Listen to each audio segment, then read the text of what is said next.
Hai guys, welcome to channel NSID.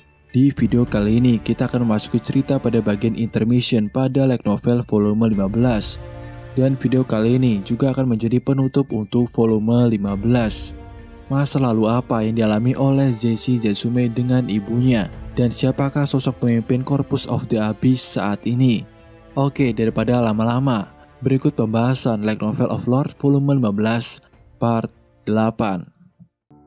Jessie Zetsume yang mengalami lucid dream.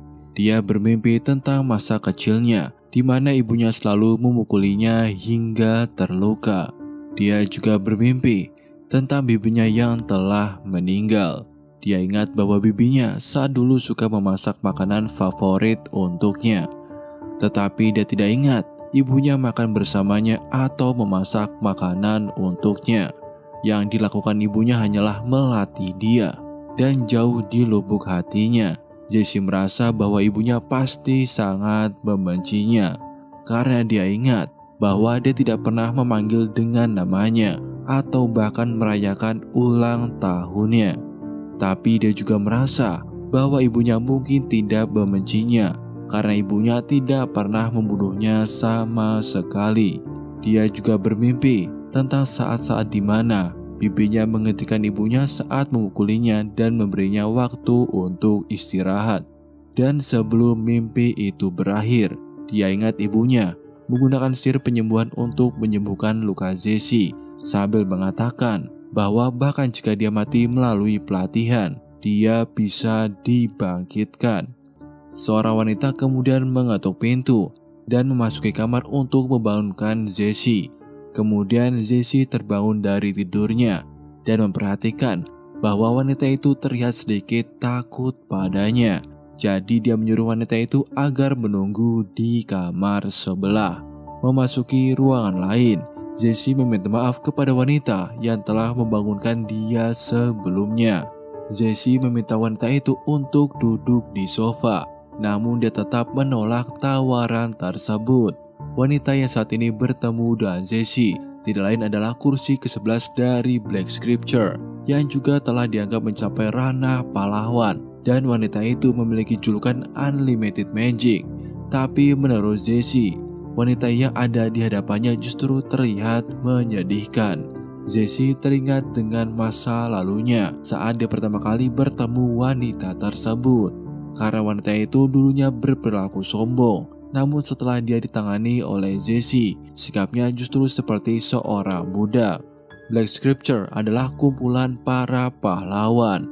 Oleh karena itu, kadang-kadang ada anggota baru yang berperilaku sombong dan beranggapan jika dirinya memiliki kedudukan tinggi di mata orang lain. Jadi salah satu tugas dari Jessie adalah mendisiplinkan mereka semua.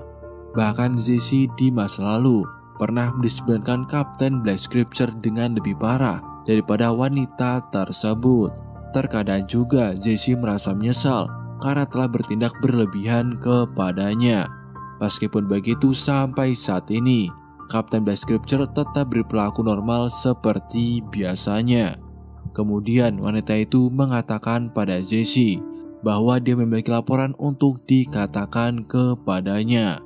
Jadi Jessie bertanya apa yang telah terjadi.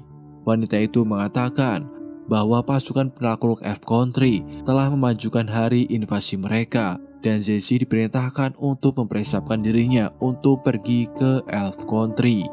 Mendengar hal itu, Jessie membuat senyum menyeramkan. Melihat reaksinya, wanita itu menjadi takut lagi. Jadi Jessie berkata pada dirinya sendiri untuk lebih tenang dan tersenyum seperti biasanya. Kali ini kita fokus pada topik lain. Setelah mengumpulkan kekuatan sihir yang lebih besar, intensitas yang sebelumnya disebut Elder Lich akan berkembang lebih kuat menjadi Night Lich. Hanya sedikit dari makhluk seperti itu yang tercatat dalam catatan sejarah.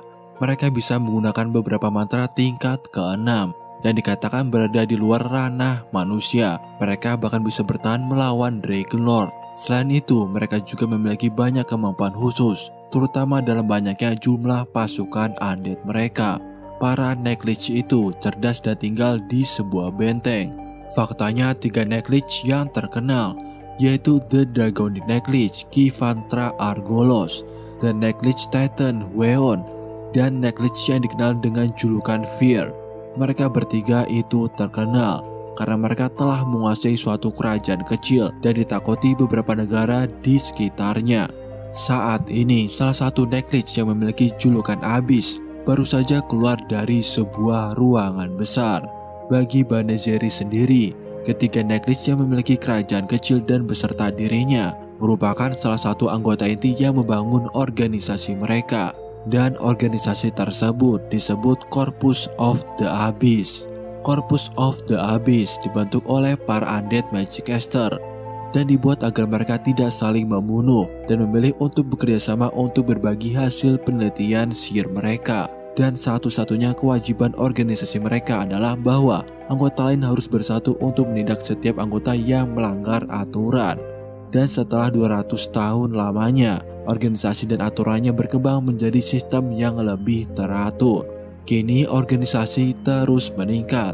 Total ada 7 anggota inti dan 48 anggota luar mereka. Namun sekarang organisasi terus membesar dengan total 55 orang. Dan untuk anggota inti telah mencapai tingkat kesulitan 150. Tapi sangat sedikit yang tahu tentang organisasi mereka, karena organisasi ini dibagi menjadi 2 jenis. Satu kelompok memiliki tujuan untuk meningkatkan kekuatan mereka, namun mereka tetap berinteraksi dengan para manusia. Dan kelompok lainnya hanya memutuskan untuk bersembunyi dan bekerja diam-diam. Akibatnya Corpus of the Abyss tetap menjadi organisasi yang diselimuti oleh misteri dan hanya dibicarakan melalui rumor saja. Setelah meninggalkan tempat aula, Banazeri berpindah ke tempat ruang tunggu. Di tempat tersebut berisikan anggota inti organisasi. Mereka sebelumnya berkumpul di sini dan dipanggil secara bergantian. Namun saat ini hanya ada satu yang tersisa, yaitu Grandsloker. Grandsloker adalah seorang yang telah mencapai sihir tingkat ke-8 dan sekarang mengincar tingkat ke-9. Sebelumnya sosok itu terus bergantian berbicara dengan satu persatu anggota inti, dan sekarang Grandsloker yang sedang berbicara dengan sosok tersebut. Banazeri mendengarkan percakapan mereka berdua. Menurutnya sosok itu tidak menyukai mereka sama sekali, tapi dia tetap mencoba bertahan agar dia mendapatkan keuntungan dari penelitian Banazeri dan anggotanya. Bahkan Banazeri mendengar jika sosok itu mengatakan jika sihir yang mereka pelajari itu kotor. Banazeri yakin jika sosok itu sama sekali tidak memberikan keuntungan pada mereka selama ini. Bahkan jika mereka kesal pada sosok itu, meskipun mereka semua bekerja sama, mereka tidak bisa mengalahkan dia. Setelah Grants berbicara dengan sosok itu, Banazeri mengajak Grants untuk ke tempat Quennevilla untuk mengadakan pertemuan lagi. Kemudian Banazeri berjalan di sebuah lorong gua yang gelap. Mereka mengunjungi gua ini setiap beberapa tahun sekali atau ketika mereka itu dipanggil. Setelah itu Banazeri berteleportasi secara 2 kali untuk menuju ke tempat pertemuan mereka. Pada akhirnya Banazeri tiba di sebuah kastil yang dibangun di antara celah gunung. Kastil itu merupakan kediaman Quennevilla. Kastil ini dibangun oleh tenaga kerja dari berbagai ras yang dibayar dengan pengetahuan sihir, benda-benda ajaib dan harta karun yang dipenuhi oleh batu permata. Setelah tiba di gerbang, Banazeri disambut oleh bawahan undead Quennevilla dan mengantarnya ke dalam kastil istana. Setelah dibawa ke sebuah ruangan, dia menemukan bahwa semua orang kecuali Grants sudah hadir di tempat pertemuan. Karena Grants belum hadir, Banazeri meminta kliennya untuk menunggu sampai Grants datang. Di pertemuan kali ini, mereka akan membahas topik yang sering mereka bahas berulang kali di setiap pertemuan organisasi mereka. Topik yang sering mereka diskusikan adalah rencana pemberontakan untuk melawan sosok itu. Banazeri menduga sosok itu mengetahui organisasi mereka dari informasi anggota luar organisasi, dan pada akhirnya sosok itu berhasil menemukan para anggota inti dan menunjukkan kekuatannya kepada mereka. Banazeri dan lainnya saat itu berlutut agar mereka terselamatkan. Tapi sosok yang menjadi pimpinan mereka saat ini merupakan pemimpin yang buruk bagi mereka. Banazari khawatir jika organisasi yang telah mereka bangun justru dimanfaatkan oleh sosok itu untuk berperan membuat masalah di benua tengah. Oleh karena itu, di pertemuan kali ini, mereka berupaya untuk membahas cara pencegahan jika mereka dimanfaatkan. Biasanya, semakin banyak anggota yang ada di dalam rencana, semakin tinggi kemungkinan ada pengkhianatan. Jadi setidaknya untuk saat ini, belum ada yang pernah mengkhianati mereka. Buktinya adalah seluruh anggota inti mereka masih hidup. Pemimpin mereka terus bertindak egois dan mencuri penelitian organisasi untuk kepentingan mereka sendiri. Menurut Banazari sendiri, untungnya pemimpin mereka saat ini tidak bisa mendominasi ras Undead.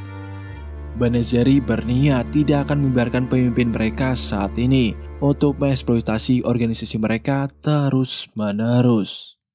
Oke, itulah pembahasan terakhir untuk Vol 15 kali ini. Kurang lebihnya gua mohon maaf. Jangan lupa like, share, subscribe, and see you next time.